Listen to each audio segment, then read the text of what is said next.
All right, welcome back to Mind and Magic. Something I feel we need to go over is the ritual bath. It's part of the prep work that everyone should be doing each and every time you do a ritual, and although it may seem insignificant, it's actually pretty important. So let's get into it. Woo! Yeah, baby! That's what I've been waiting for. That's what it's all about. Woo! Now, when it comes to other types of magic, Wicca, witchcraft, Haitian voodoo, hoodoo, root work, Santeria, a ritual bath may not be that important to those systems. However, for ceremonial magic, it's quite important.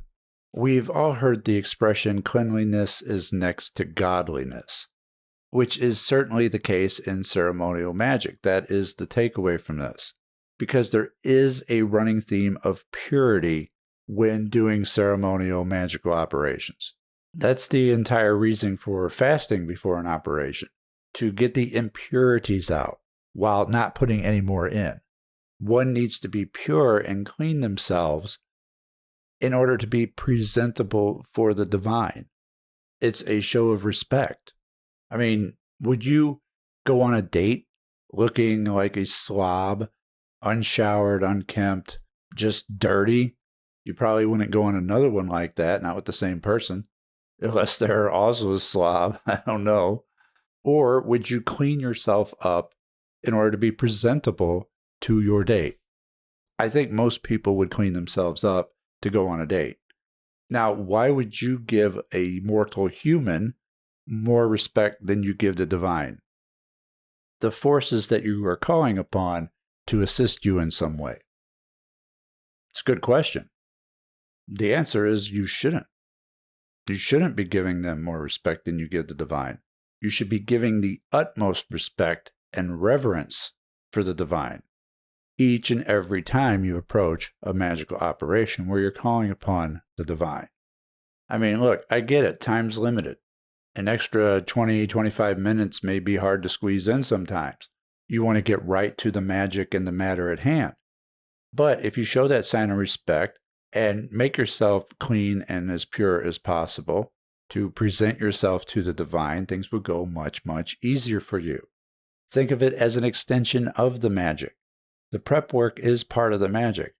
It helps get you into state, and it's another check off the subconscious checkbox of prerequisites. In addition to this, many spirits don't like the smell of people. This is certainly the case with Goetic spirits.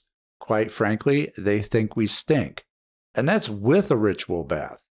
Can you imagine not taking one? They're not going to hang around if they even show up. I mean, I wouldn't. I wouldn't be hanging around someone who is stinky and had horrible BO, no matter the situation.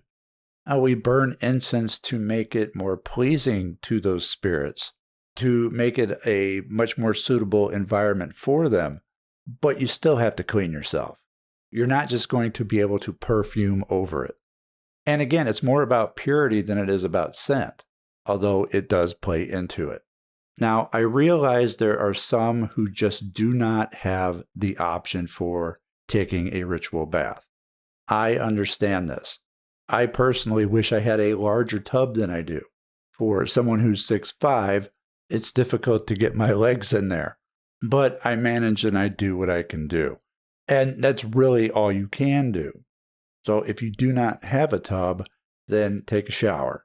And we'll go over how to do the ritual shower as well. Now, if you are able to take a ritual bath, then you'll want to draw a warm bath and toss in a handful of Epsom salts so that you have more than just the water element. You also have the earth element involved as well. Salt is a big-time purifier. It absorbs negative energy. So toss a handful of Epsom salts in there and take a nice, relaxing bath. While you do so, you are going to do some visualization work. You are going to visualize a beam of pure white light coming down from above into the top of your head and then dispersing throughout your body to where your body is now a brilliant white light.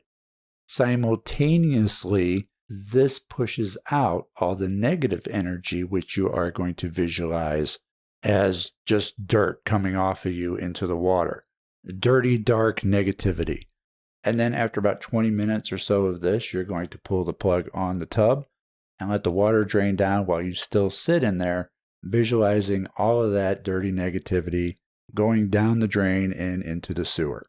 And that is how you take a ritual bath. Now, to take a ritual shower, you do the exact same thing, except you're standing up without the Epsom salt, and you're not pulling a plug at the end of the bath. Those are the only differences. You're still going to do the rest of the visualization work. And then you step out of the bath or shower while visualizing yourself radiating with brilliant white light, which symbolizes purity, which is what we are trying to achieve for our magical operation. In the previous lesson, we talked about how magic is the correct way to pray, and this is part of that. But it's one of those things that those of us who have been doing this for quite a long time take for granted, because it's habitual and part of the prep. And then there are times like this when I'm reminded that not everybody knows about it. And then I sit down in front of the microphone and I talk about it. Now, again, not every system of magic is going to require this, but if you add it, it's not going to hurt anything. It can only improve your magic, especially any magic dealing with spirits. Now, there is another type of ritual bath, and that is the uncrossing bath, which is similar but not quite the same. With the uncrossing bath, instead of Epsom salts, you want to use hyssop. You can infuse it into a tea and then pour the tea water into your bath, or you get a bath salt blend that includes hyssop in it, such as the uncrossing bath salts at Lucky Mojo. I know for sure that they have it in there. And while you're taking the uncrossing bath infused with hyssop, you also want to have a cup that you can pour water over your head while reading Psalm 51, which includes the verse, "Purge me with hyssop, and I shall be clean. Wash me, and I shall be whiter than snow," which is what we are visualizing when we do this. You could also throw in Psalm 91 for good measure.